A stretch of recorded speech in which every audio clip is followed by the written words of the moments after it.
Hi, it's Susan from Abbey Art Studios, the Loud Leader Partnership Lifelong Learning Team, and this is video number 2 for art in the Together Apart Video Hub.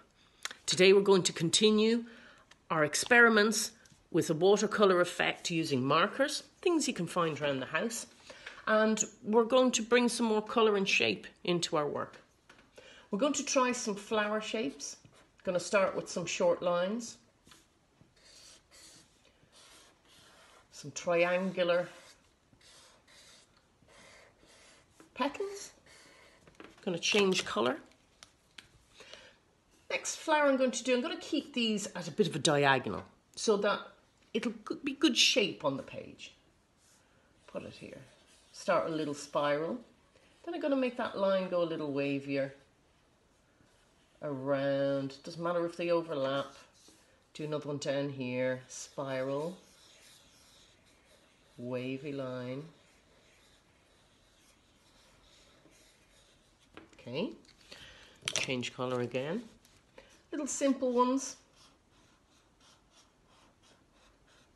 A little group of them perhaps.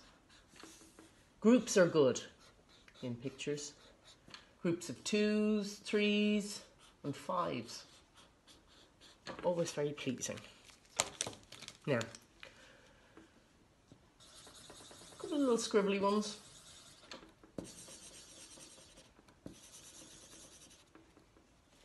And we'll add some green.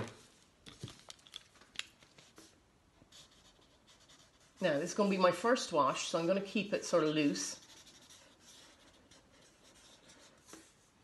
I try not to lift the pen when I'm drawing.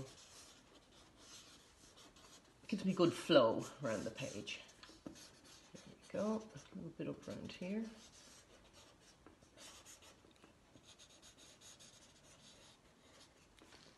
Now a bit of light green. Go a little bit heavier on the light green. Bring in a bit more tone.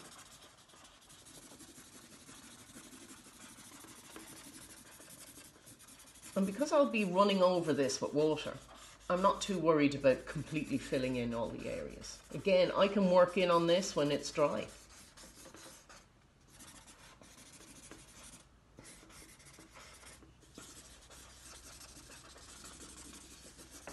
Now, I'll just give some body colour to that big flower. A bit of orange. Maybe a little bit of yellow in the centre.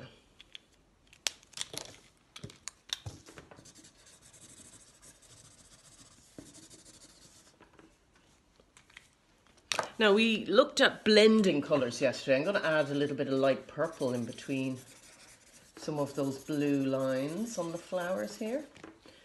And let's see what happens when we hit it with the brush. The first run, you might be thinking, oh, there's nothing much happening there. You let that dry and you can come back and work on it again. So don't expect too much from the first go. See what patterns are happening naturally on the page.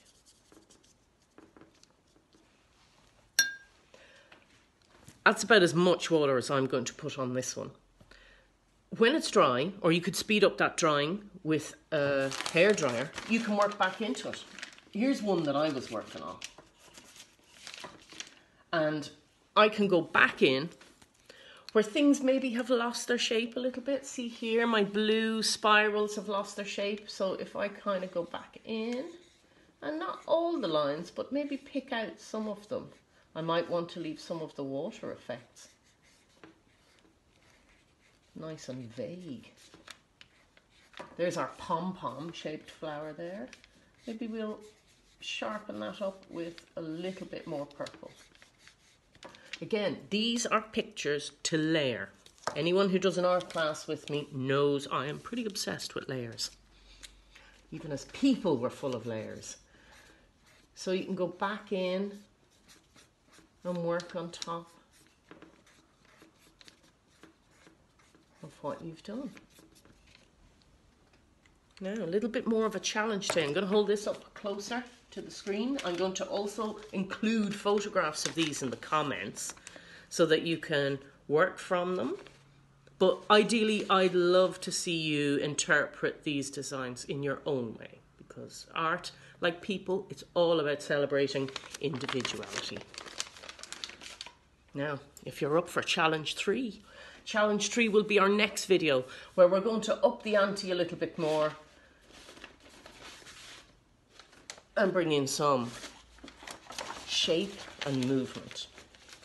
We're going to do a composition in the next one of goldfish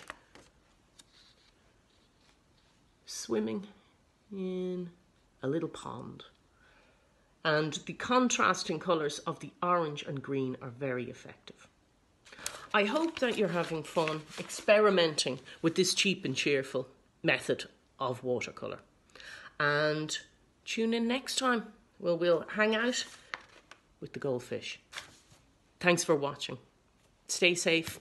Wash your hands. Bye.